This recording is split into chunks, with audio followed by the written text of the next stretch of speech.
Nous rappellerons maintenant que le Seigneur Jésus, dans sa mission, est un libérateur.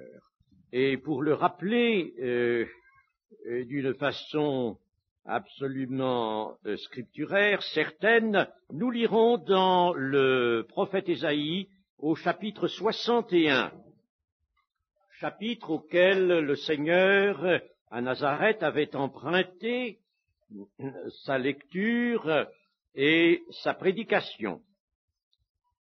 Chapitre 61 du prophète Ésaïe, verset 1er, « L'Esprit du Seigneur l'Éternel est sur moi, car l'Éternel m'a oint pour porter de bonnes nouvelles aux malheureux, il m'a envoyé pour guérir ceux qui ont le cœur brisé, pour proclamer aux captifs la liberté et aux prisonniers la délivrance, pour publier une année de grâce de l'Éternel. » Vous voyez, proclamer aux captifs la liberté et aux prisonniers la délivrance. Liberté, délivrance. Le Seigneur Jésus nous apporte dans une nature humaine telle que la nôtre. N'oublions pas que c'est cette nature humaine qu'il a reçue, qu'il a prise.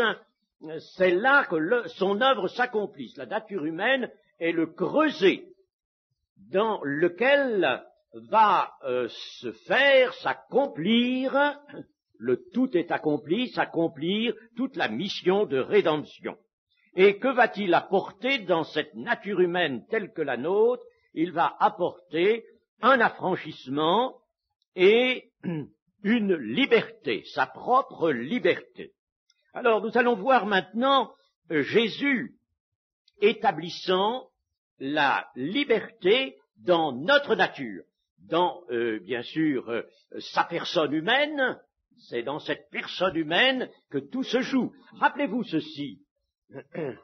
Le premier Adam, le deuxième Adam, cette façon de voir les choses est extrêmement utile. Le premier Adam a fait, en somme, choir l'humanité dans sa personne. C'est par sa personne qu'il a désobéi et par conséquent il a fait tomber, c'est la chute de l'homme dans sa personne. Et c'est par sa personne que le péché est entré dans le monde et avec le péché la mort. Et c'est dans la personne du second Adam, dans une personne, que la remontée se fait.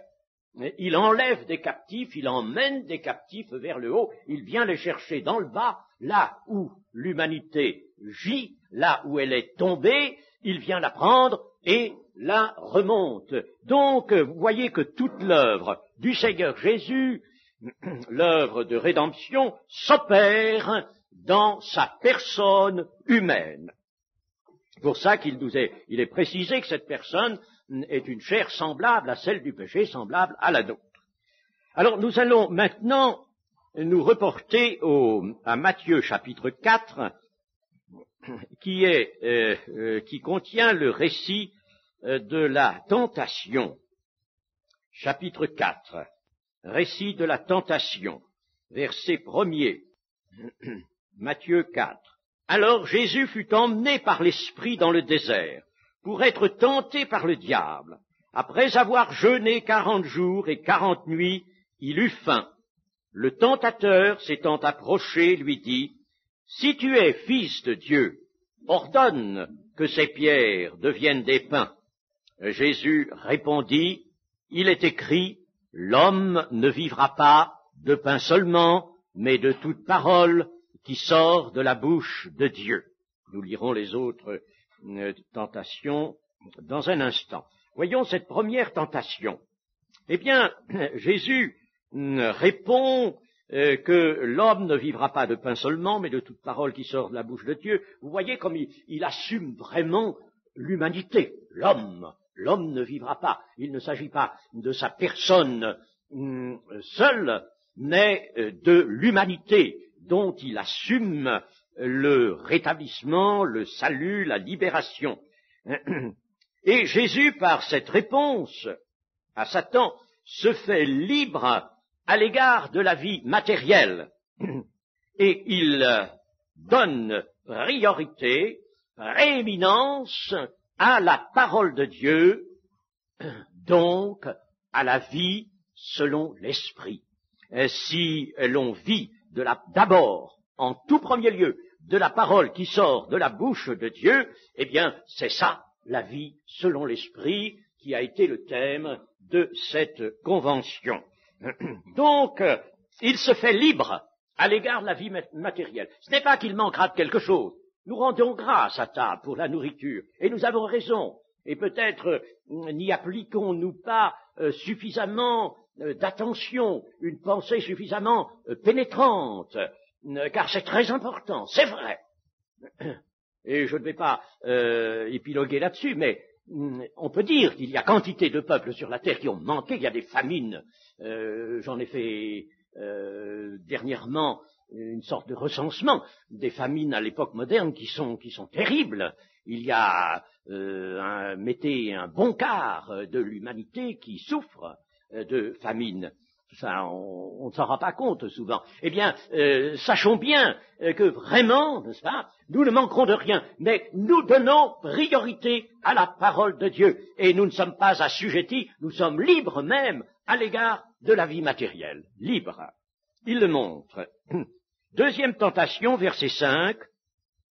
Le diable transporta dans la ville sainte, le plaça sur le haut du temple, et lui dit, si tu es le Fils de Dieu, déjà le Satan avait dit ça, si tu es le Fils de Dieu, il le sait bien que Jésus est le Fils de Dieu. Si tu es le Fils de Dieu, jette-toi en bas, car il est écrit, il donnera des ordres à ses anges à ton sujet, et ils te porteront sur leurs mains, de peur que ton pied ne heurte contre une pierre. Jésus lui dit, il est aussi écrit, tu ne tenteras point le Seigneur ton Dieu. N'allons pas entrer dans l'examen détaillé, il y a tant de choses à faire ressortir de ce récit, mais nous dirons simplement ceci, puisque notre intention c'est d'observer comment Jésus établit la liberté. Jésus agit donc ici selon trois principes. Le premier est que aucune suggestion venant de l'ennemi ne peut être suivie. Aucune suggestion. Du fait que c'est Satan qui suggère cela, même en s'armant de la parole, elle ne peut pas être suivie. Il ne peut pas y avoir d'obéissance à celui qui n'a pas en lui la vérité. Alors, retirons-en tout de suite une ligne de conduite pour nous. Nous ne pouvons pas déférer à une invitation, une suggestion quelconque de quelqu'un qui n'a pas en lui la vérité. Et ça, ces années dernières, moi, j'ai été époustouflé de voir que des chrétiens, précisément, se laissaient entraîner, suivre, aller derrière des gens qui peut-être parlaient de la Bible aussi, eux, n'est-ce pas, mais qui ne se tenaient pas dans la vérité. Les faux prophètes, et c'est quelque chose de général, nous a dit là le Seigneur Jésus, regardez-les non pas à leurs feuilles, non pas à l'extérieur, mais à leurs fruits. Et alors, je voudrais, pour appuyer ce que je viens de dire, relire la parole de Jésus dans Jean 8, verset 44. « Vous avez pour père le diable, et vous voulez accomplir les désirs de votre père. Il a été meurtrier dès le commencement, et il ne se tient pas dans la vérité parce qu'il n'y a pas de vérité en lui. Lorsqu'il profère le mensonge, il parle de son propre fond, car il est menteur et père du mensonge. Alors retenons ceci, il ne se tient pas dans la vérité parce qu'il n'y a pas de vérité en lui. Comment allons-nous écouter des voix venant de personnes en qui il n'y a pas la vérité? Ça, je me pose la question. Alors là, il y a une ligne de conduite pour nous, voyez-vous. Comment serons-nous libres? N'allons-nous pas précisément abandonner notre liberté si nous suivons, nous écoutons des voix venant de personnes en qui il n'y a pas la vérité? Donc, nous voyons comment Jésus là se rend libre, voyez-vous, il se rend libre de cette manière-là. Deuxième principe, à toute promesse de l'Écriture, et ça il faut le savoir, pour nous, n'est-ce pas, à toute promesse de l'Écriture se rattache un esprit de vérité. Autrement dit, nous pourrions citer cela, la lettre tue et l'esprit vivifie. On peut prendre la lettre de l'Écriture et arriver à un mobile, autoriser un mobile ou une idée, une pensée qui soit absolument contraire à la volonté de Dieu, en partant de l'Écriture. Hein.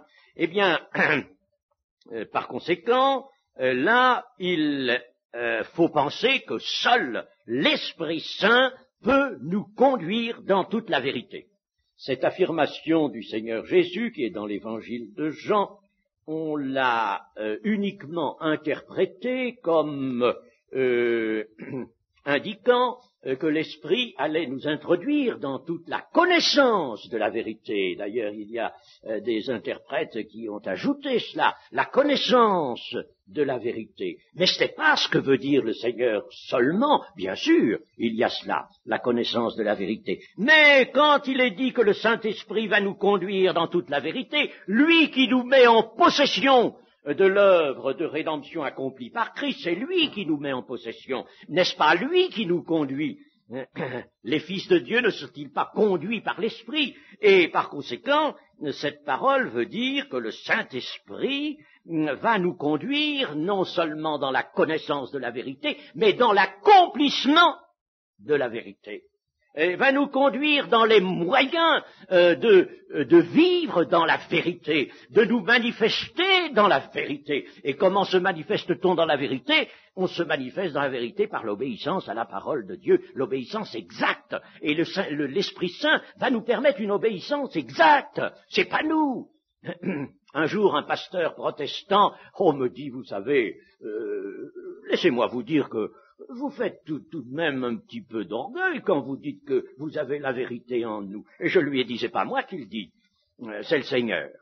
Si nous avons sa parole et si nous recevons sa parole selon l'Esprit, tel que l'Esprit veut nous l'enseigner et nous la montrer, l'onction vous enseigne, eh bien, la vérité, nous recevons la vérité pure. Et ce pasteur, il a tourné les talons. Il n'a plus rien eu à dire, n'est-ce pas? C'est pas une chose d'orgueil, mais si nous nous confions au Saint-Esprit, nous allons aller dans l'accomplissement de la vérité exactement. Le Saint-Esprit, lui, va nous permettre, nous faire utiliser la parole de Dieu vraiment.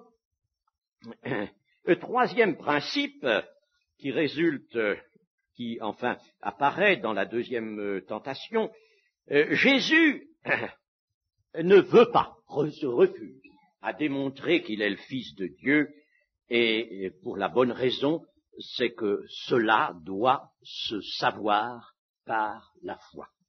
Et il ne va pas en quelque sorte, rendre l'exercice de la foi inutile. Au contraire, il veut réserver à la foi son action. C'est par la foi que nous connaîtrons cela. Et que nous devons connaître d'ailleurs. C'est lorsque les apôtres ont reconnu que le Christ était sorti du Père et qu'il avait été renvoyé par le Père, c'est là vraiment qu'apparaît la conversion de ces apôtres. Ainsi, Jésus se fait encore libre à l'égard de l'extérieur. Il se fait libre à l'égard de l'extérieur, que ce soit une suggestion de Satan ou que ce soit suggestion des hommes. Nous avons lu déjà dans les Corinthiens, Corinthiens 7, 23, « Ne devenez pas esclaves des hommes ». Et il y a bien d'autres passages de l'Écriture, mais je n'ai pas le temps de les voir maintenant, qui nous invitent à prendre garde. Attention, les hommes utilisent des moyens de séduction qui sont très subtils, ne soyons pas flottants et emportés par tout vent de doctrine ou par toute parole, car la ruse, il y a de la ruse dans les moyens que emploient les hommes, parce que les hommes du monde qui n'appartiennent pas au Seigneur, parce que Satan est leur maître. Mais je ne veux pas m'arrêter là-dessus, je n'en ai pas le temps. La troisième tentation, verset 8, troisième tentation, le diable le transporta encore sur une montagne très élevée, lui montra tous les royaumes du monde et leur gloire, et lui dit, retire-toi, Satan, car il est écrit, lui montra tous les royaumes du monde et leur gloire, et lui dit, je te donnerai toutes ces choses, si tu te prosternes et m'adores. Jésus lui dit, retire-toi, Satan, car il est écrit, tu adoreras le Seigneur ton Dieu, et tu le serviras lui seul. L'évangile de Luc, dans le récit correspondant, ajoute ceci, il met dans la bouche de Satan, je te donnerai toute cette puissance et la gloire de ces royaumes, car elle m'a été donnée. Elle m'a été donnée, et je la donne à qui je veux. Le Seigneur Jésus ne conteste pas cela, mais Satan, lui, il affirme ses positions, il affirme ses droits. Voilà la troisième tentation, et devant celle-ci, Jésus se rend libre encore en refusant tout don qui ne vient pas de Dieu et qui, s'il l'avait accepté, l'aurait jeté dans la plus terrible des idolâtries. D'ailleurs, l'évangile de Jean nous apprend que, au cours de son ministère, les Juifs, à un moment, voyant qu'il faisait beaucoup de miracles, qu'il disposait vraiment d'une grande puissance, voulaient le saisir pour le faire roi. Et le Seigneur Jésus se dérobe et s'en va dans la montagne, il s'enfuit dans la montagne pour ne pas être saisi et qu'il y ait là cette ridicule entreprise. Le Seigneur Jésus ne pouvait recevoir la royauté que de son Père. Toute royauté, toute autre royauté qui lui eût été conférée aurait évidemment eu pour conséquence le mal.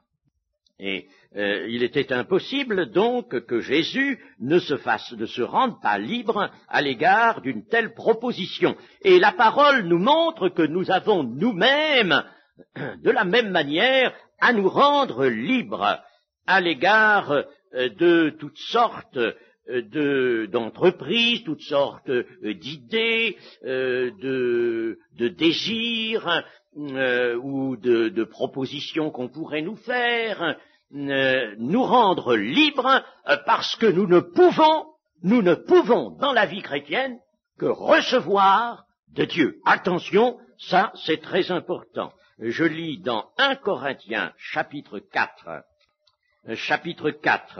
et verset 6, je fais des lectures aussi courtes que possible.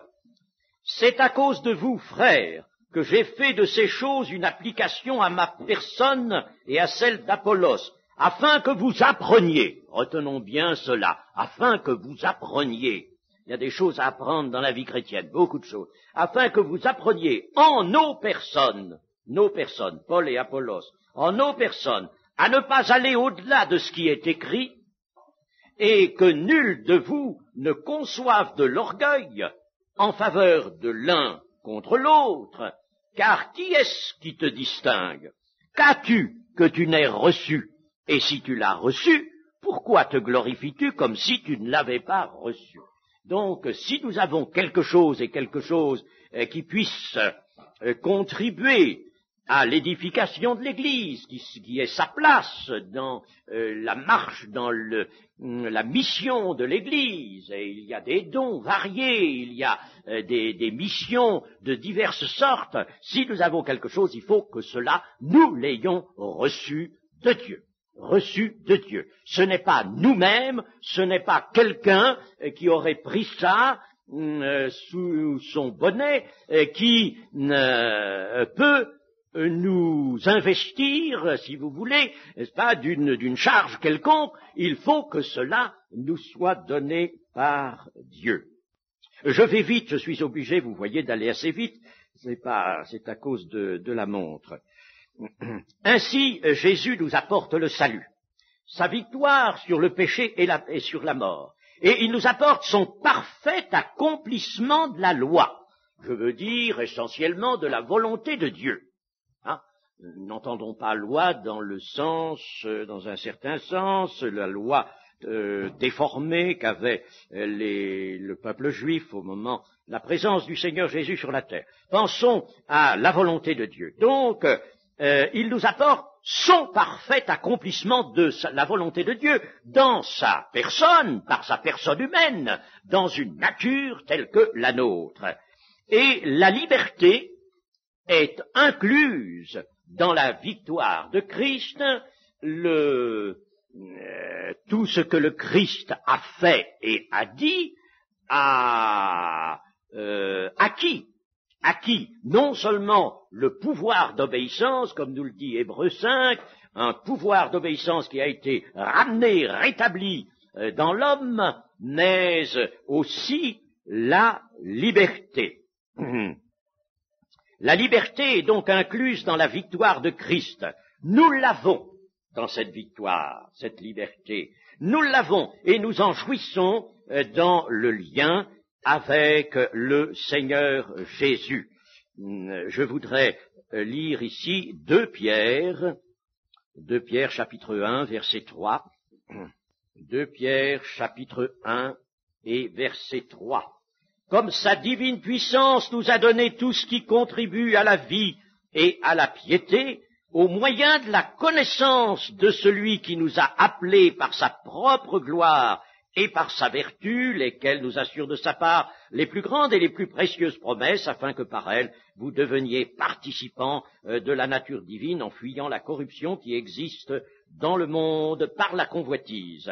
Voyez, je voudrais relever ici que par sa divine puissance, le Seigneur nous a donné tout ce qui contribue à la vie. Tout, absolument tout. Tout ce qui va nous permettre de vivre la vie nouvelle. Là, il s'agit de cela. La vie nouvelle, la vie de l'esprit. Et à la piété, bien sûr, qui accompagne cette vie de l'esprit, au moyen de la connaissance de celui qui nous a appelés. Or, ici, il ne s'agit pas d'une connaissance enregistrée. Il ne s'agit pas de science, comme selon le mot qui figure même dans le contexte. Il ne s'agit pas de cela. Il s'agit de communion. Il s'agit d'une connaissance intime, d'un lien, d'une relation avec le Seigneur. Alors, tout ce qui contribue à la vie et à la piété, nous l'aurons au moyen de cette communion. C'est cette communion, c'est la vie dans la relation, je l'ai déjà dit, mais il faut tellement y insister, dans cette relation vivante avec Christ, c'est par là que nous recevrons tout ce qui contribue à la vie. Alors, nous allons noter ceci aussi, qui est très important, en réfléchissant sur l'Évangile, et particulièrement celui de Jean, nous allons pouvoir dire qu'il n'y a aucune demande d'obéissance, aucun sujet d'obéissance, aucun objet d'obéissance que Dieu nous ait proposé, et qui n'ait été au préalable l'obéissance du Christ. Rien de ce que Dieu nous demande n'a été au préalable, pendant que Christ était sur la terre, n'a été dans son obéissance à lui. Lui a obéi.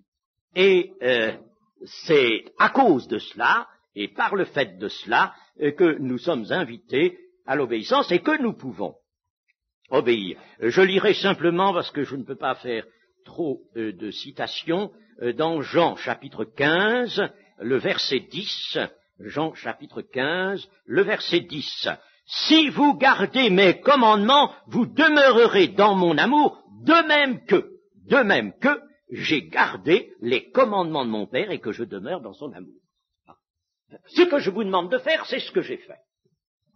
Voilà, n'est-ce pas? C'est simple. Ce que je vous demande à vous de faire, c'est ce que j'ai fait moi-même dans cette nature humaine où je me suis manifesté. C'est l'obéissance de Jésus qui est une partie essentielle de son œuvre, qui ouvre cette source de grâce inépuisable. N'oublions pas cette parole, la grâce et la vérité sont venues par Jésus-Christ, mais elles ne sont pas des concepts extraordinaires, trop élevés pour nous. Ça, la grâce et la vérité sont des choses qui permettent précisément de vivre la vie selon l'Esprit, qui permettent de vivre l'obéissance de Dieu.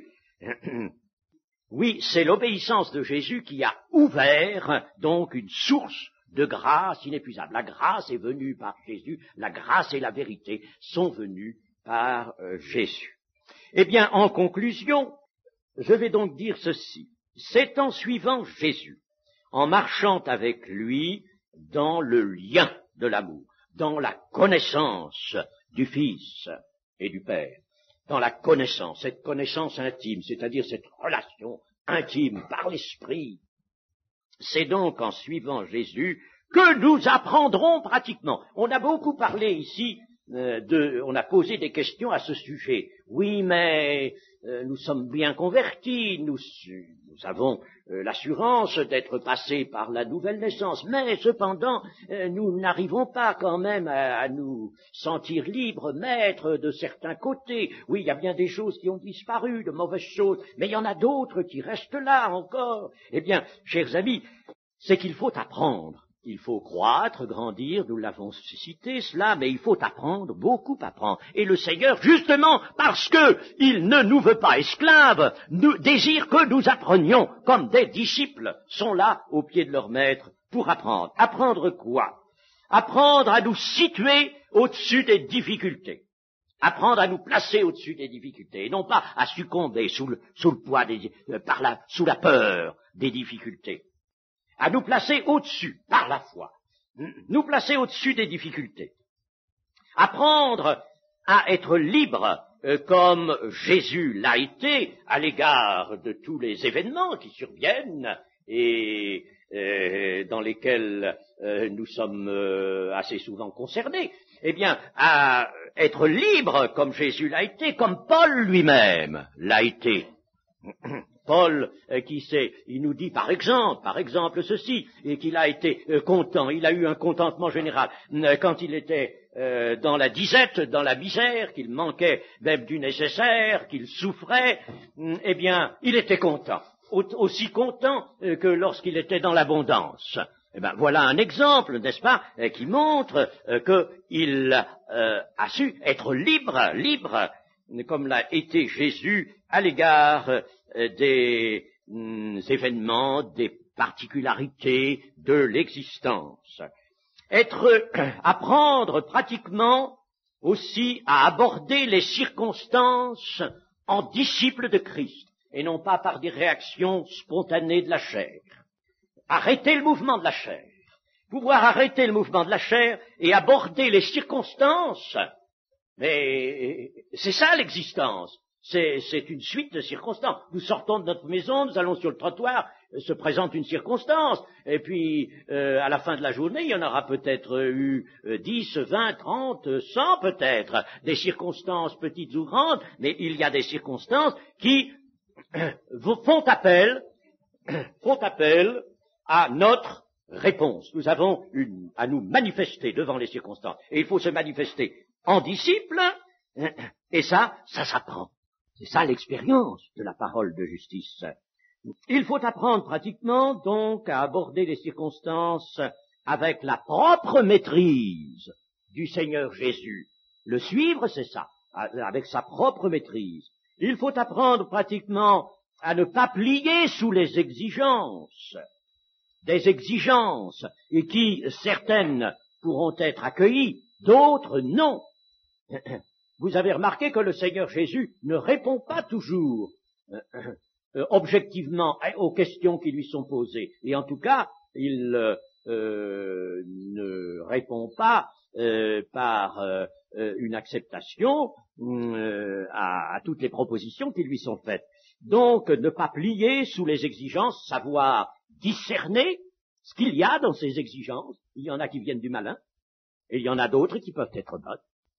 Alors il faut savoir, vous voyez la liberté, ne pas plier sous les exigences, satisfaire seulement celles qui vraiment vont nous engager dans une obéissance à l'amour.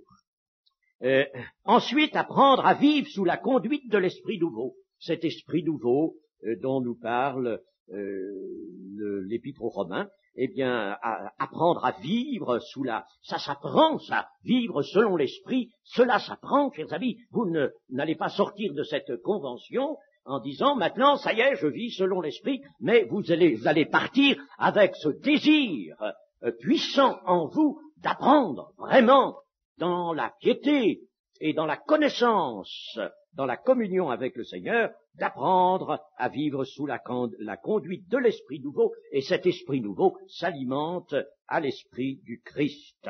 Eh bien, en conclusion tout à fait, nous dirons donc que pour être libre et pour vraiment nous exprimer dans la liberté, et nous l'avons dit, par conséquent, obéir à Dieu, accomplir la volonté de Dieu, que faut-il? Il faut que nous soyons unis à Christ, ça c'est la connaissance de Christ, c'est la communion avec Christ. Il faut que nous soyons unis à Christ par le centre de notre être, par le centre, c'est-à-dire pas par la tête, par le centre, par les entrailles. L'apôtre parle des entrailles. Eh bien, par le centre, unis à lui par le centre, ce qui est le centre de notre être, notre cœur. Alors, si nous sommes unis à Christ, Christ, lui, si vous demeurez en moi, je demeurerai en vous.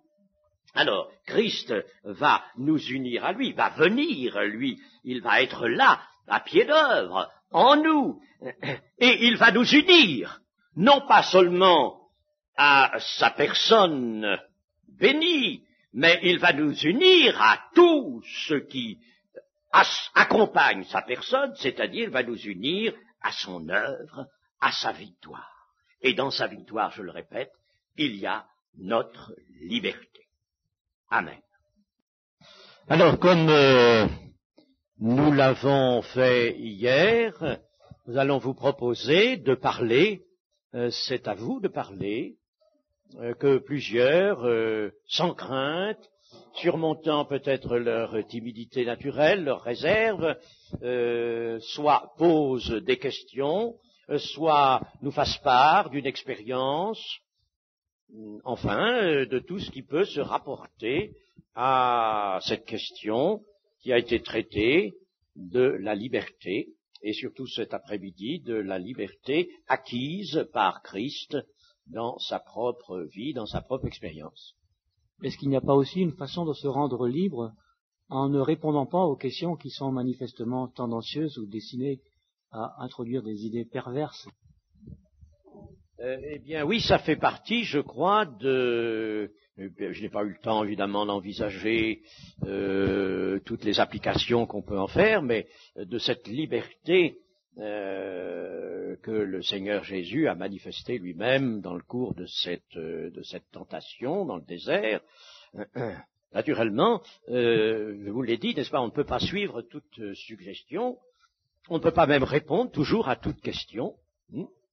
Il faut être libre et pouvoir ne parler ou n'agir que vraiment conduit par l'Esprit de Dieu qui va nous montrer comment nous allons, dans la circonstance ou devant la question qui se pose, la suggestion qui nous est présentée, comment nous allons pouvoir accomplir la volonté de Dieu. Pensez que, effectivement, très souvent nous nous laissons embarquer par les gens qui nous posent des questions sur des voies de garage ou de traverse, etc., au lieu de rester sur l'essentiel. Mais peut-être que ne pas répondre, purement et simplement, c'est trop absolument négatif. Il me semble que le Seigneur a une méthode qui consiste à poser une autre question qui va démasquer la pensée de derrière la tête. de celui qui pose la question perverse ou tendancieuse. Le Seigneur, souvent, lui, à une question, répond par une question. N'en faisons pas un système. Hein, il faut être spirituel, qu'est-ce que vous voulez, il faut être guidé vraiment par l'Esprit. Et il faut pas avoir peur de faire monter une prière rapide, intérieure. Seigneur, Seigneur, guide-moi, que faut-il que je réponde, que faut-il que je dise? Avant je fumais, j'étais dans la drogue, et j'ai voulu m'arrêter aussi de fumer les cigarettes, parce que je savais que c'était une drogue. Mais il fallait que je fasse un pas, et c'était le pas de ma propre volonté. Et disons que si je demandais au Seigneur de faire ce qui n'était pas possible, il fallait que je mette une part de ma volonté à moi, pour décider. Un exemple bête, j'avais un paquet de cigarettes sur un buffet, et il fallait que je prenne la décision de ne pas prendre la cigarette, parce que si je prenais la cigarette, automatiquement, j'étais tenté par la fumer. Et le Seigneur, il m'a fait confiance, en fait. Parce que moi, j'ai pris ma résolution d'arrêter et de le prendre, par la volonté. Il fallait faire un pas que j'ai fait, Et le Seigneur a fait le reste, parce qu'il m'a comblé, parce que c'était un besoin physique. Hein, et après, j'étais plus en manque de cigarettes, donc, il m'a comblé, Vous avez travaillé avec le Seigneur, vous avez été ouvrier avec Dieu. Moïse et Dieu ont fait ensemble sortir le peuple d'Égypte, l'un et l'autre. Et ce qu'il faut, c'est collaborer avec Dieu, être ouvrier avec Dieu. Alors, qui parle encore? On fait tout dans notre vie, d'accord, mais nous avons notre responsabilité aussi quand on connaît le Seigneur. Ensuite, il faut arriver à réagir quand la tentation vient. Et c'est ainsi que nous pouvons suivre le Seigneur, parce que la tentation, elle est toujours là. Et si on se laisse prendre par cette tentation qui nous vient toujours du malin, on ne peut pas aller de l'avant. Il faut avoir quand même un peu de volonté, bien sûr, avec la grâce du Seigneur, parce que sans le Seigneur, nous ne pouvons rien faire. Voilà. Moi, il me semble que le frère a raison. Oui, presque dans toutes les épîtres, vous avez des conseils, renoncer, rejeter, etc. N'est-ce pas? Alors, par conséquent, nous avons notre responsabilité, bien entendu, du fait que nous sommes libres. En somme, nous sommes libres, n'est-ce pas? Oui. C'est ça. En définitive, vous savez, le Seigneur ne dit pas qu'il va faire automatiquement de nous des vainqueurs, mais il veut que nous soyons vainqueurs. Je pense que nous sommes esprit, âme et corps. Je ne voudrais pas m'engager dans une définition de l'esprit, de l'âme et du corps, ça a déjà été fait, je crois que tout le monde sait. Et j'ai l'impression que l'homme naturel, il y a une hiérarchie, n'est-ce pas? L'esprit étant la partie supérieure, le corps la partie inférieure, la chair la partie inférieure, l'âme étant en quelque sorte la charnière entre l'un et l'autre, la personnalité humaine. Et l'homme naturel est gouverné de bas en haut. C'est la chair qui conditionne l'âme, c'est-à-dire les sentiments, les pensées du cœur, la volonté même, et l'esprit est rendu impuissant d'agir. C'est la chair qui est la plus forte. L'homme est gouverné de bas en haut, l'homme naturel. Mais quand l'esprit est vivifié par le Saint-Esprit, alors il reprend toute sa puissance, toute sa force, et à partir de ce moment-là, l'homme est gouverné de haut en bas, comme il n'aurait jamais dû cesser de l'être. L'esprit donnant à la personnalité, à l'âme, donc aux sentiments, la volonté, etc., le pouvoir d'agir, et d'agir, cette fois, dans le bon sens. C'est vrai, il y a la version, en somme, l'homme naturel est une espèce de tandem, corps et âme, et l'esprit ne joue plus son rôle. L'esprit ne joue plus son rôle. Mais quand il y a conversion au Seigneur, alors l'esprit a repris son rôle, et lui, il a les relations avec Dieu, et il apporte par conséquent à l'âme les bonnes directions. Voilà comment ça se fait, conduit par l'esprit. Ça marche comme ça. Parler de se laisser embarquer et perdre notre liberté. Je dis que ce n'est pas toujours facile de pouvoir garder sa liberté vis-à-vis d'un interlocuteur, d'une personne. Et j'en ai fait l'expérience avec mon docteur, qui est un relatif jeune docteur, qui est croyant, mais pas facile à parler. j'ai voulu commencer à lui parler de Jésus, de son œuvre, de sa grâce, de son salut. Et puis lorsqu'il a pris la parole, je n'ai pas pu la revoir. Parce qu'avec toutes ses connaissances, il allait chercher un tas de choses, et j'étais bloqué de partout. Je dis que c'était pas toujours facile à garder sa liberté, de ne pas pouvoir reprendre la parole. Il était bien aimable et tout, il me parlait, et le temps passait, et j'arrivais pas à reprendre, et lorsque je pouvais, j'essayais de le reprendre, tout de suite il revenait, et puis il repartait dans des pensées. Alors je dis que c'est pas toujours facile de pouvoir garder sa liberté. Rappel à la grâce, n'est-ce pas? Dans une situation comme ça, évidemment, vous êtes, vous sentez en infériorité devant votre interlocuteur, mais vous faites appel à la grâce, et peut-être qu'à ce moment-là, le Seigneur le coupera, votre interlocuteur, et vous redonnera la parole à vous. Non seulement il vous redonnera la parole, mais il vous dira ce que vous avez à dire. Il vous guidera. Je voudrais ajouter aussi quelque chose.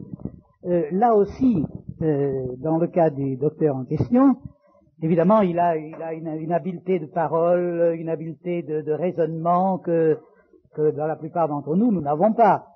Mais là encore, je dirais qu'il ne faut pas se laisser entraîner sur son terrain à lui, mais le ramener sur notre terrain à nous. Et il me semble que quelques manières importantes, ce serait lui demander: avez-vous l'assurance de la vie éternelle? Est-ce que vous êtes sûr d'être sauvé? Est-ce que vous n'avez aucune crainte de la mort? Est-ce que vous êtes véritablement un homme libre de toutes les passions, etc. Peut-être même êtes-vous pleinement heureux, pleinement satisfait, etc. Jusqu'à ce qu'on trouve la faille, le point où il sera, s'il est honnête, obligé de dire oh non, ou il dira on ne peut pas savoir, ou on ne peut pas être sûr, etc. Et à ce moment-là, vous l'avez ramené sur votre terrain et vous pouvez lui parler. Avec un ingénieur qui est en fin de ma famille, naturellement mon niveau d'instruction n'était pas à son niveau, et alors il s'est allé aussi sur beaucoup de choses. Et je l'ai laissé parler, mais à un moment donné, je lui ai posé ces questions. Et alors là, j'ai pu parler, et là, il a pu me dire, eh ben oui, c'est vrai, pour le moment, je n'ai pas encore besoin de Dieu, mais peut-être bien qu'un jour, j'en aurai besoin. Vous voyez? Alors, c'est vrai. Moi, j'avais peur de la mort. Et un jour, il y a de nos voisins qui étaient morts et tout le monde m'a dit l'enterrement est à quelle heure. J'étais très inquiète. C'était au début de la conversion.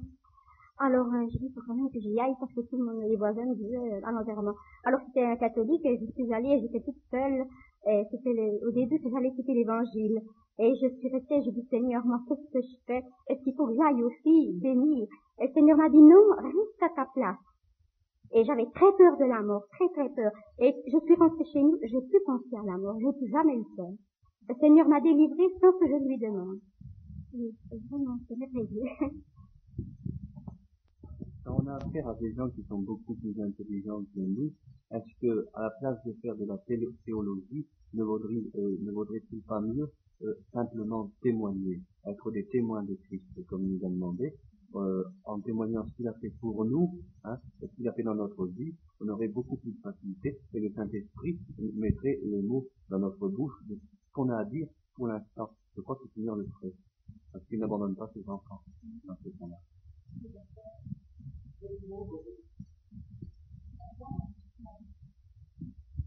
Là, c'est pas pour un témoignage, c'est pour une question. On a vu un petit peu comment se rendre libre. On parle la parole à l'égard des personnes extérieures, mais maintenant au niveau des pensées, comment se rendre libre quand il y a des pensées qui viennent nous assaillir, des choses qui ne sont pas la gloire de Dieu. Je pense qu'on peut répondre par aussi il est écrit, ou mais c'est pas autre chose, je sais pas. Vous n'avez pas trouvé vous-même la solution à cela. Non. Vous savez, il y a beaucoup de chrétiens qui nous disent cela, c'est pas violer le secret professionnel que de le rappeler. Beaucoup de chrétiens, et on peut dire que tout le monde, moi-même, en faisant l'expérience, il y a des pensées dans le cours de la vie chrétienne qui nous assaillent, on se demande d'où elles viennent. et qui nous les suggère. Enfin, mais beaucoup de personnes ont fait cette observation-là. Alors vous êtes un de ceux-là. Eh bien, à ce moment-là, il faut user des voies de la prière, de la piété en général, méditation, louange à Dieu, entrer dans la louange. Il faut user de ces armes-là pour faire fuir ces pensées-là, parce qu'il est évident qu'elles nous viennent de ces dominations, de ces esprits méchants qui sont dans les lieux célestes et dont nous parle Éphésiens 6. Ben, c'est eux qui nous suggèrent ça. Ce sont des êtres qui peuvent agir, justement, eux, par un moyen d'esprit, et ils viennent nous suggérer ça. Alors il faut utiliser les armes d'Éphésiens 6. Hein. Ça permettrait d'ajouter encore quelque chose. Bon, il y a, évidemment, contre l'assaut de ces esprits malins, il y a, on ne peut pas les empêcher de nous assaillir. Et nous devons être tentés, puisque le Seigneur lui-même a été tenté, comme nous le sommes en toutes choses, nous devons être tentés. Et c'est dans la résistance à la tentation que nous avons justement la victoire par le Seigneur. Maintenant, je crois qu'il ne faut peut-être pas trop se tourmenter des pensées qui nous viennent ainsi à l'esprit spontanément, à condition de ne pas s'y attarder. Il y a un proverbe, je crois qu'il est d'origine anglaise, on ne peut pas empêcher les oiseaux de voler au-dessus de notre tête, mais on peut toujours les empêcher de faire leur nid dans nos cheveux. Enfin, avec moi, ils auraient quelques peines, mais il y a certains où ils pourraient le faire, n'est-ce pas? Ça veut dire qu'on ne peut pas empêcher les esprits malins de passer au-dessus de nous, peut-être même de laisser tomber sur nous, n'est-ce pas, des malpropretés. Mais on peut tout de même les empêcher de s'établir. Ça, nous avons le pouvoir par le Seigneur de les empêcher de s'établir. Et je pense aussi à la nécessité d'une certaine hygiène mentale, comme il y a une hygiène physique. Il y a une hygiène physique sur la manière de se nourrir, sur la manière de s'alimenter. Je me rappelle, s'il ne s'agissait pas de quelqu'un de converti, d'un inconverti, d'un camarade de régiment, d'armée pendant la guerre, qui se vantait de son tempérament, vous voyez ce qu'il voulait dire par là, n'est-ce pas, et des besoins que ça lui créait, et puis il mettait toute sa fierté. Mais finalement, nous lui avons démontré les uns et les autres que par les lectures dont il se nourrissait, dont il nourrissait son esprit, que par la manière même dont il s'alimentait de toutes sortes d'excitants, de piments et de toutes sortes d'autres, eh bien, c'était lui qui fabriquait cette soi-disant nature à laquelle ensuite il ne pouvait pas résister. N'est-ce pas? Alors peut-être qu'il y a aussi pour nous des choses semblables sur lesquelles il faut que nous veillions nos compagnies, ceux même que nous sommes obligés de subir à notre travail, par ce qu'ils disent, eh bien, tâcher de boucher nos oreilles à leur conversation, etc. Il arrive ceci, et c'est arrivé à bien des chrétiens, que dans un bureau, un atelier, etc., où tout le monde a des conversations désagréables, déplaisantes, et qui nous souillent, et qui après ça reviennent malgré tout dans notre esprit, eh bien, peu à peu, ils disent, oh, celui-là, il n'y a pas moyen. Il n'y a pas moyen de parler avec lui, il n'y a pas moyen de rigoler avec lui, il n'y a pas moyen, etc. Et ils commencent par se moquer de nous, etc. Mais on arrive un jour à observer ceci, c'est qu'à partir du moment où le chrétien apparaît, les conversations cessent, les grivoiseries cessent, ils se sentent quand même gênés. Et ça, c'est la victoire. Ça, c'est vraiment la victoire. Je crois que c'est un verset, mais chacun est tenté parce que sa propre convoitise l'attire et le séduit. Puis la convoitise, lorsqu'elle a conçu, enfante le péché, et le péché, parvenu à son terme, engendre la mort. C'est pas la version à laquelle nous sommes habitués. Oui. Alors, quelle était la question? Je suppose que ça doit vouloir dire que la tentation n'est pas encore le péché, n'est pas le péché, c'est probablement ça. Ou bien quelle différence y a-t-il entre la tentation et le péché? C'est le verset de Jacques 1. Oui, mais vous voyez, chacun est tenté par sa propre convoitise, parce que sa propre convoitise l'attire et le séduit. On pourrait dire aussi que chacun est tenté dans le milieu où il se complaît. Hein, si c'est un milieu, justement, qu'il entretient par des lectures ou par toutes sortes de moyens. Hein, oui. Je cherchais le texte. Chacun est tenté parce que sa propre convoitise l'attire et le séduit, puis la convoitise, lorsqu'elle a conçu, enfante le péché, et le péché parvenu à son terme engendre la mort. Voilà, c'est la nouvelle version. Le péché, une fois consommé, disait l'ancienne seconde, produit la mort. On dit souvent, n'est-ce pas, que l'on pêche en pensée. C'est vrai quand on se complaît à des pensées mauvaises. Mais quand des pensées nous viennent à l'esprit malgré nous, il faut tout de même pas ne pas se laisser entraîner à croire qu'on est déjà coupable parce que la pensée nous est venue à l'esprit. Je ne sais pas, je voudrais justement le dire devant le frère pour qu'il puisse rectifier. Quand Jésus dit par exemple, celui qui regarde une femme pour la convoiter a déjà commis adultère avec elle dans son cœur. Je pense que c'est davantage une façon de parler que la réalité du péché accompli, n'est-ce pas? Parce que le péché accompli dans son cœur n'est pas la même chose que le péché accompli dans la réalité. Tout de même, on lapidait les adultères, on ne peut pas lapider quelqu'un qui a commis adultère avec quelqu'un en pensée. Bon. Alors, je pense que si nous allions trop loin dans ce domaine, imaginez quelqu'un qui convoite dans son cœur et à qui on dit, ah mais mon ami, vous avez péché, vous avez commis adultère parce que vous y avez pensé. Comment j'ai commis adultère? Je suis condamné et j'ai pas profité du plaisir et de la satisfaction que m'aurait causé le péché. Oh, ben alors je vais l'accomplir tout de suite.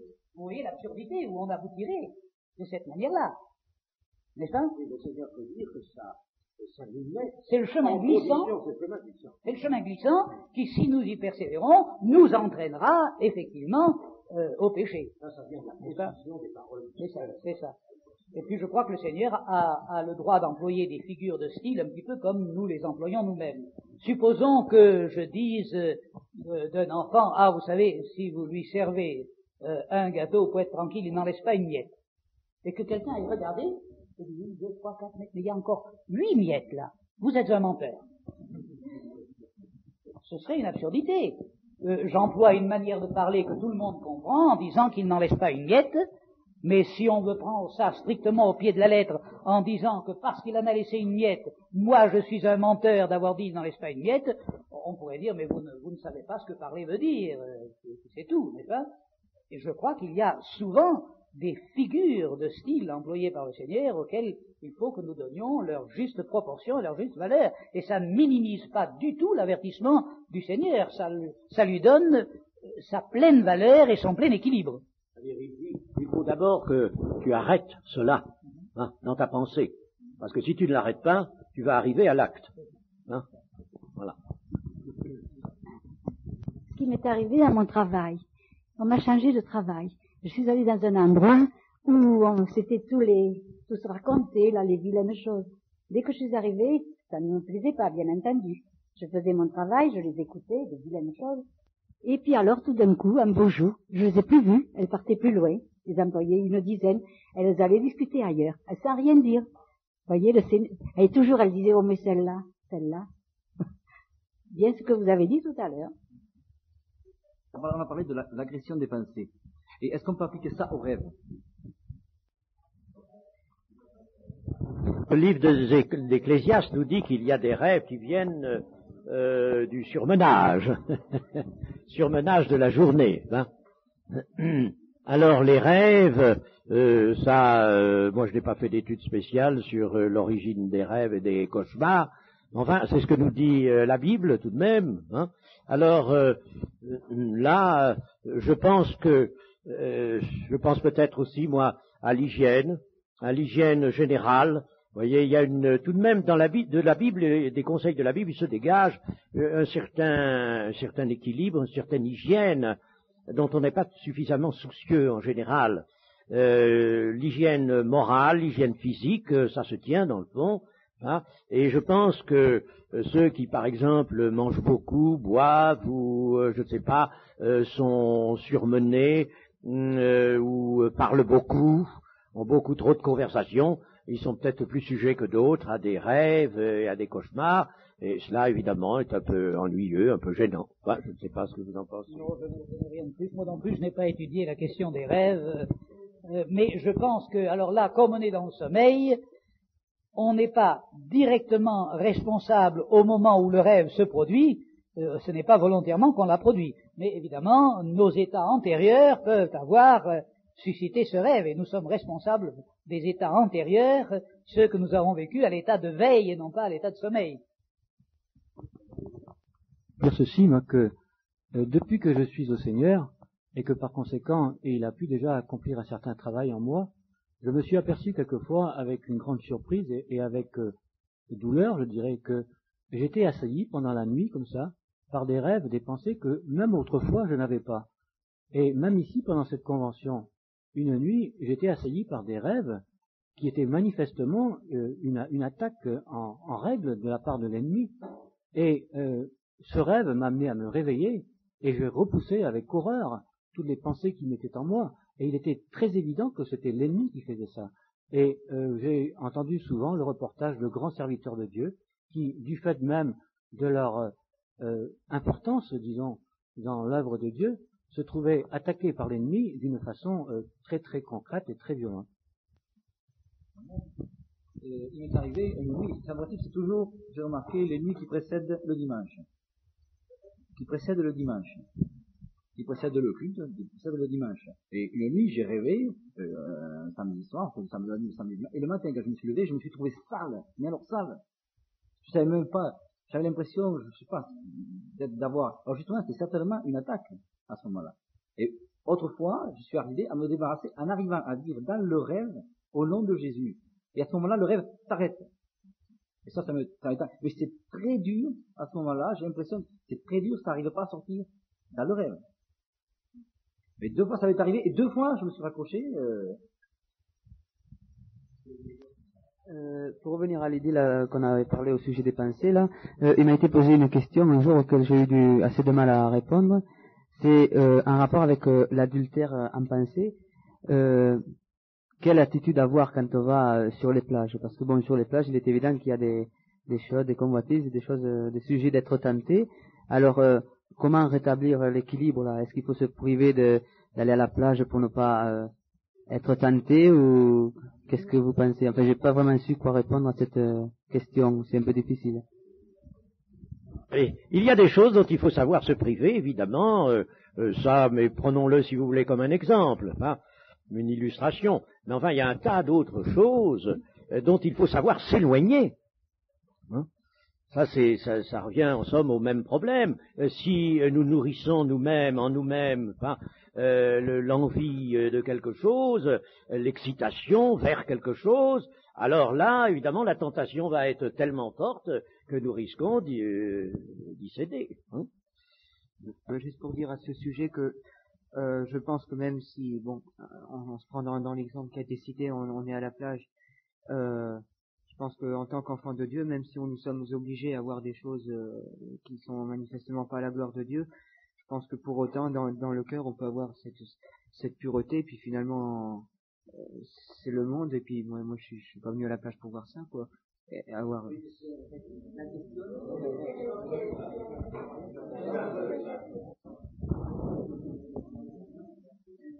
Moi, j'avais fait l'expérience au début de ma conversion. J'avais été à la plage avec ma cousine au Gros du Roi, et effectivement c'était hors saison, c'était fin mai, et déjà bon, il y avait des nudistes, et j'avais été travailler, bon, je sentais que c'était pas là ma place, et quand j'ai ouvert ma parole, la parole de Dieu, je suis tombée sur ce verset: tu ne mettras rien d'impur sous tes yeux, et je suis plus retournée donc sur les plages. Dans une étude, le frère Mempio nous rappelait un verset de l'Écriture qui dit que le diable se tient sur le sable de la mer. Personnellement, je suis... Mais est-ce que ça marche encore? Parce que j'ai pas l'impression que ça amplifie, oui. Bon. Personnellement, je suis né sur la Côte d'Azur, à Monaco, Monte Carlo. Je suis allé me baigner tout gosse, tout enfant. Bon, il est exact que maintenant, on voit sur les plages des choses que l'on n'y voyait pas autrefois. Mais en me référant simplement à ce que l'on y voyait autrefois, malgré tout, on y est avec un maillot de bain très appliqué, très collant, et qui ne dissimule rien, si vous voulez, des formes générales du corps. Mais j'ai observé un fait, c'est que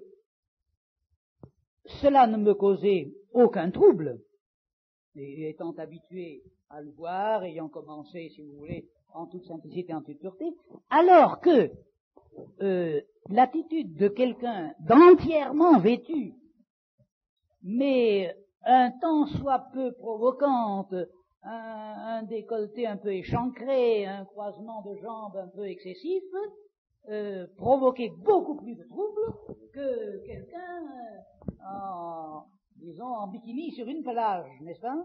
Alors je crois qu'il y a une question d'ambiance. Et je répondrai comme vous disiez tout à l'heure au frère, de deux choses l'une.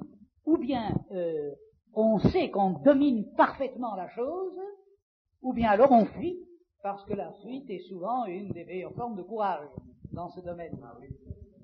Et il torturait restant dans un lieu où il n'aurait pas dû rester. Oui, c'est ça. Oui. Dans un milieu qui n'était pas seulement incitatif, mais dans un milieu là où c'était la corruption dans toute son horreur et généralisée. Alors il était juste, il tourmentait son âme, non pas tellement en raison de la tentation qu'il subissait lui, mais parce qu'il voyait cela et que ça l'affligeait profondément. Hein. Je pense que c'est ça, puisqu'il était juste. Hein. Bon, qui veut parler encore maintenant? Celui qui aime la baignade. Bon bien, il y a aussi, il ne faut pas oublier, le témoignage intérieur du Saint-Esprit, qui peut nous conduire justement à y aller ou à ne pas y aller. Parce que si on se sent pas assez fort, le témoignage du Saint-Esprit va nous le révéler. Hein. Et si même celui qui peut se sentir fort arrive à un moment donné, le témoignage, le Saint-Esprit dira, n'y va pas parce que aujourd'hui ça risque de te coûter.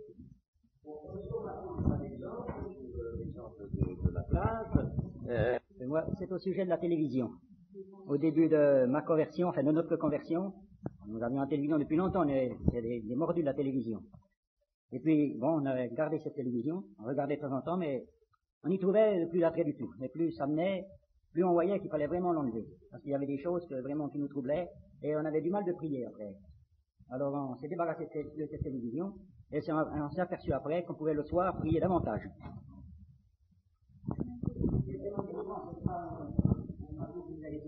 C'est vraiment quelque chose qui a été délivré, débarrassé totalement.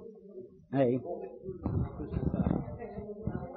Oui, nous n'en faisons pas une loi, une règle, mais nous enregistrons votre expérience et nous acquiesçons en tant qu'expérience bonne. Maintenant, vous savez, attention, la recherche de l'obéissance, de l'accomplissement de la volonté de Dieu n'est pas seulement dans le négatif. Hein. Il faudrait essayer de la situer aussi dans le positif. Il y a des choses à faire. Et souvent nous sommes, disons, coupables parce que nous n'avons pas fait des choses que le Seigneur aurait aimé nous voir faire et auxquelles nous sommes invités par la parole de Dieu. Hein. Alors, avez-vous quelque chose à dire dans ce registre-là? La transition, justement, entre le négatif et le positif, en disant que il m'est arrivé souvent, depuis ma conversion, de me dire, tiens, tel film est très intéressant, il faudrait que j'aille le voir. Soit parce qu'il s'agissait d'un film biblique, je sais que sais-je, les 10 commandements, etc., soit parce qu'il s'agissait d'un documentaire fort intéressant et que j'aurais voulu voir, soit peut-être parce que c'était un film qui développait une thèse philosophique que tout le monde avait vue et que pour pouvoir discuter utilement avec ceux qui l'avaient vu, il m'aurait semblé utile de l'avoir vu aussi, et je n'en ai pas trouvé le temps parce que j'étais beaucoup plus occupé par la correction de mes cours bibliques, la préparation des messages, le travail dans l'assemblée, les visites, etc. Et je pense que c'est ainsi, au fond, que nous passons du refus négatif d'aller au cinéma au fait positif qu'on n'en trouve plus le temps parce qu'on a bien d'autres choses qui vous intéressent et qui vous retiennent beaucoup plus. C'est ça. Oui, il y a évidemment un choix à faire. Moi, ça m'est arrivé aussi. Il y avait, par exemple, des choses peut-être excellentes qui m'attiraient, par exemple, assister à des grandes rencontres internationales, européennes ou internationales, ou aller faire tel déplacement, tel voyage. Aller satisfaire mon désir, mon goût d'aller me retrouver là-bas au milieu. Ce serait pourtant très bien, ce serait chrétien, c'est un milieu chrétien. Bon, il n'y aurait rien à redire à cela, mais j'avais autre chose à faire. Alors pensons à ce positif-là, hein, des choses que nous avons à faire. Il s'agit d'un témoignage que j'ai eu, que j'ai vécu parce que j'avais la crainte des hommes, la crainte des supérieurs, par exemple. Et un jour, sans que j'y sois pour rien, dans mon équipe, il y avait un ouvrier, justement, que le patron voulait mettre au prud'homme, parce qu'il voulait s'en débarrasser. Et alors, normalement, c'est pas moi qui devais être témoin, mais le chef s'en est débarrassé. Il dit non, c'est toi le chef d'équipe. Et je sais que j'ai passé par beaucoup de questions. Je me suis dit, je ne peux pas être un faux témoin. Mais comme j'avais peur, j'étais timide de m'engager dans des discussions devant un tribunal de prud'homme, je me suis dit, je confie ma défense au Seigneur. Alors je leur ai dit, écoutez, moi je ne répondrai que par la vérité. Et effectivement, le jour est arrivé et on n'a pas posé tellement beaucoup de questions, on m'a dit de répondre par oui ou par non. Alors là, j'ai répondu par vraiment la vérité, par ce qu'il me demandait. Je n'avais pas à me lancer dans des discours. Et j'étais heureux que le Seigneur m'a délivré comme ça. J'étais libre. Après, j'étais tout fier que le Seigneur m'a aidé, quoi. Part de la secrétaire à qui son patron dit je suis très occupé en ce moment, si quelqu'un vient ou téléphone, vous direz que je n'y suis pas. Et cette secrétaire, il se trouve qu'elle est chrétienne, n'est-ce pas, et qu'elle se trouve très embarrassée pour savoir comment elle va pouvoir appliquer la consigne du patron, n'est-ce pas. Je ne sais pas si vous vous êtes trouvé dans un cas comme ça, mais il y a plusieurs personnes qui me l'ont dit. Je n'y suis pour personne. Non, le patron était bien là, dans son fauteuil, dans son bureau. Alors, obligation de le servir en mentant. Alors, un chrétien s'y refuse. Alors, il faut trouver. Je ne dis pas une échappatoire, mais il faut trouver vraiment la voie spirituelle. Hein. Est-ce que ce sera immédiatement de s'opposer au patron, ou est-ce qu'il y aura peut-être une autre voie? Je ne sais pas, mais enfin c'est un... vous voyez, il y a pas de... On va pas faire de règles, par exemple, sur un cas comme ça. On va pas faire de règles, on va pas poser une règle. Mais on dira, n'est-ce pas, cela nécessite vraiment une réflexion, une prise de conscience de la situation, un peu de prière, et la recherche, par conséquent, de la voie la meilleure. Hein. Voilà.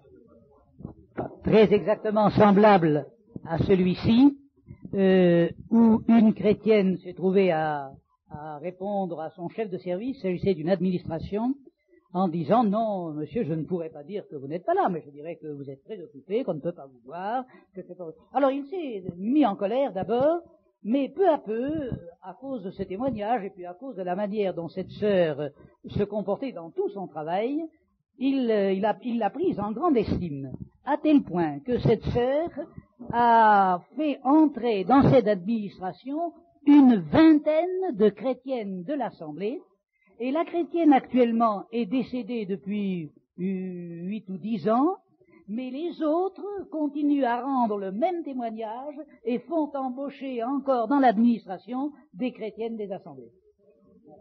Voyez-vous qu'il y avait une solution, hein. Non pas de dire, le patron m'a dit de dire qu'il n'était pas là, mais ça, voyez, voilà une solution. Mais cette chrétienne est arrivée à cela, comment?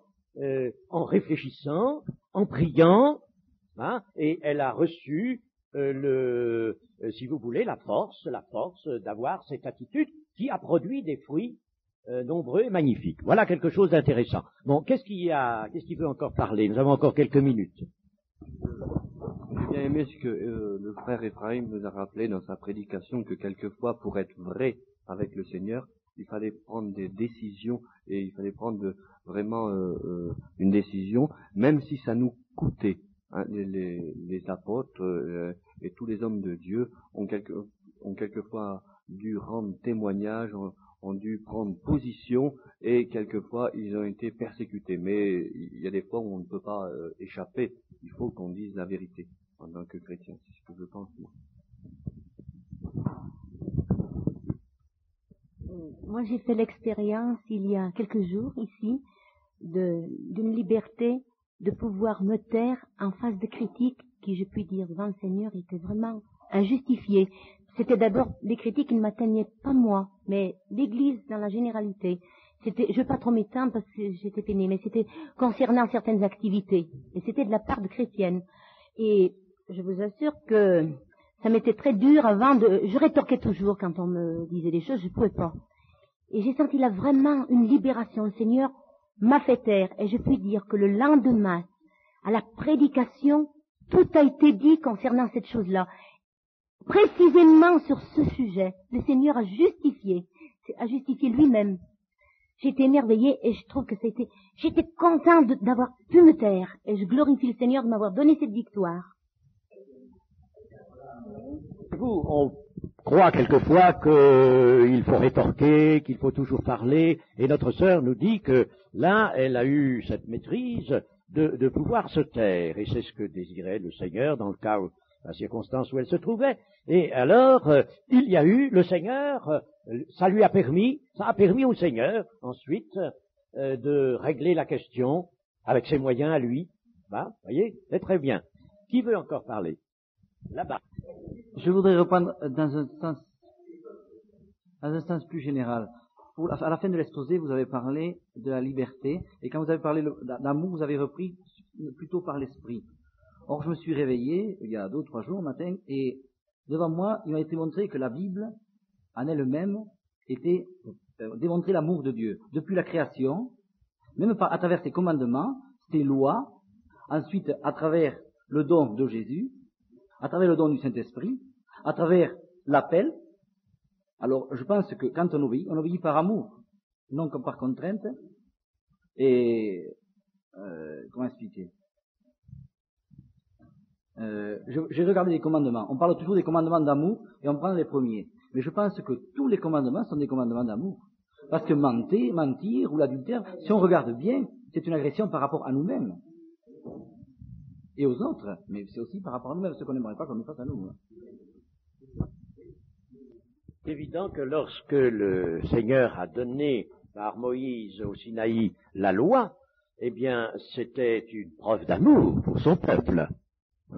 Et donner la loi, cela impliquait que le Seigneur allait bénir le peuple obéissant à cette loi et se proposait toutes sortes de choses qui sont développées dans l'histoire du peuple d'Israël. Hein.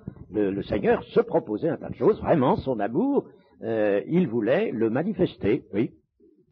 Bon, qui veut encore parler? Témoins de Jéhovah viennent à votre porte et veulent vous donner des journaux. Alors moi je réponds, j'ai ma Bible, ça me suffit, je vous remercie et au revoir. Et je ferme la porte. Voilà. Est-ce qu'on les recevoir autrement? Toujours pareil, nous ne voulons pas donner de directives, de règles pour ce cas-là ou pour d'autres cas. C'est à vous, chrétiens, de savoir ce que vous avez à faire, hein, et de le savoir parce que vous êtes nourris de la parole de Dieu, parce que vous vivez dans la piété. Hein, vous voyez, moi, il m'est arrivé, je vous dirais humblement, de recevoir des témoins de Jéhovah et de les faire entrer. Pourquoi l'ai-je fait à ce moment-là, je ne sais plus exactement, mais un jour, je l'ai fait, il y avait un monsieur et une dame, et je me suis, en parlant, je suis aperçu que j'étais en face d'un professeur de faculté. Professeur de faculté. Et j'ai reconnu bien sûr à son langage, et puis comme nous avons parlé un peu de quelques petites choses touchant la biologie, Alors je me suis aperçu qu'il l'a déclaré d'ailleurs, et ça m'a permis ce jour-là de dire certaines choses, qui étaient peut-être, pouvaient lui être utiles à lui. Rajouter là une chose, la question se présente aussi peut-être avec les démarcheurs qui veulent vous vendre des aspirateurs ou des voitures ou n'importe quoi. En ce qui concerne les témoins de Jéhovah, d'ailleurs, les démarcheurs, c'est la même chose, parce que l'attitude est la même.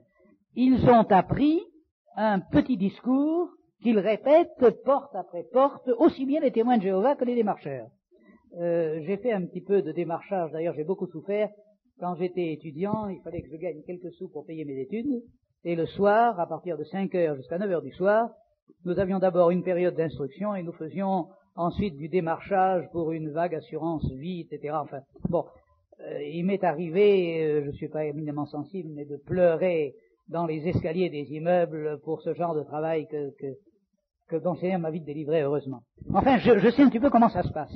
Alors c'est très difficile de les faire taire. Je pense que ce que l'on pourrait dire, écoutez, mon temps est limité et précieux. Je veux bien vous écouter. Vous faites votre travail, vous avez besoin de faire votre travail, vous avez un compte rendu à donner à ceux qui vous envoient. S'il vous plaît, combien de temps vous faut-il 5 minutes. 5 minutes. Bon, alors, seulement je vous demande que, après que vous aurez parlé 5 minutes, vous acceptiez de m'écouter 5 minutes. N'est-ce pas? Et il faut que vous soyez prêts, vous aussi, à rendre témoignage pendant ces 5 minutes-là et d'une manière très précise. Je me rappelle que comment s'appelle le frère qui a organisé les cours de chrétiens témoins qui est avec le Seigneur maintenant en Angleterre. En Angleterre. Il nous a raconté une fois que se trouvant sur un aéroport, probablement à Londres, une hôtesse s'est approchée de lui, il lui dit, pardon monsieur, excusez-moi si je vous retiens quelques minutes, mais nous faisons une enquête, pour quel motif voyagez-vous, pour votre plaisir, vos vacances, vos affaires, etc., combien de fois avez-vous pris l'avion cette année, etc., pour faire des statistiques. Alors, il a discrètement jeté un coup d'œil sur sa montre, et il a répondu à toutes les questions de l'hôtesse en question. Je vous remercie bien monsieur, et puis elle tournait les talons, elle dit, un instant mademoiselle, s'il vous plaît. Je vous ai répondu pendant 5 minutes. Je voudrais aussi vous poser quelques questions, parce que moi aussi je fais une enquête pendant 5 minutes. Est-ce que vous avez l'assurance du salut? Est-ce que vos péchés sont pardonnés? Est-ce que vous avez, etc., etc. Vous voyez? Et il l'a tenu pendant 5 minutes, n'est-ce pas? Et il a fait là un excellent travail de témoignage. N'est-ce pas? Mariage, je ne sais pas comment ils ont. Pardon. Au début de mariage, je ne sais pas comment ils arrivent à trouver notre adresse, mais on est assaillis de démarcheurs sur la vie, etc. Et j'en avais vraiment marre. Ils me tenaient 1 heure, 2 heures, quelquefois, j'arrivais difficilement à m'en débarrasser. Et un jour, j'ai répondu à un assureur qui venait me voir pour me placer une assurance. Je lui ai dit comme ça que je n'avais pas besoin d'assurance sur la vie parce que j'en avais une auprès du Seigneur. Et cet assureur, quand il a su ça, il court encore. Non, c'est plus du tout au sujet de cela. C'est plus du tout au sujet de notre liberté, mais de la liberté du Seigneur. Comment on parle parfois de la liberté du Saint-Esprit parmi nous. Le Saint-Esprit peut nous conduire dans un moment de louange collective, dans un moment d'intercession. Est-ce qu'il y a d'autres manières?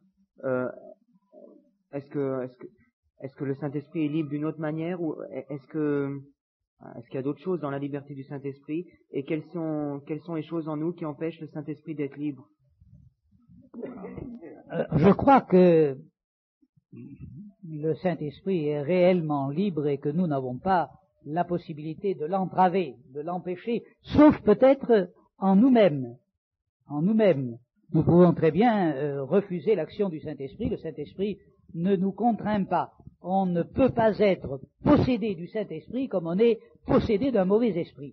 Parce que l'Esprit de Dieu nous respecte en nous l'image de Dieu, respecte en nous la liberté qu'il nous a donnée. On n'est pas possédé du Saint-Esprit. Bon. Mais, alors pour cette raison même aussi, on peut lui résister en nous-mêmes.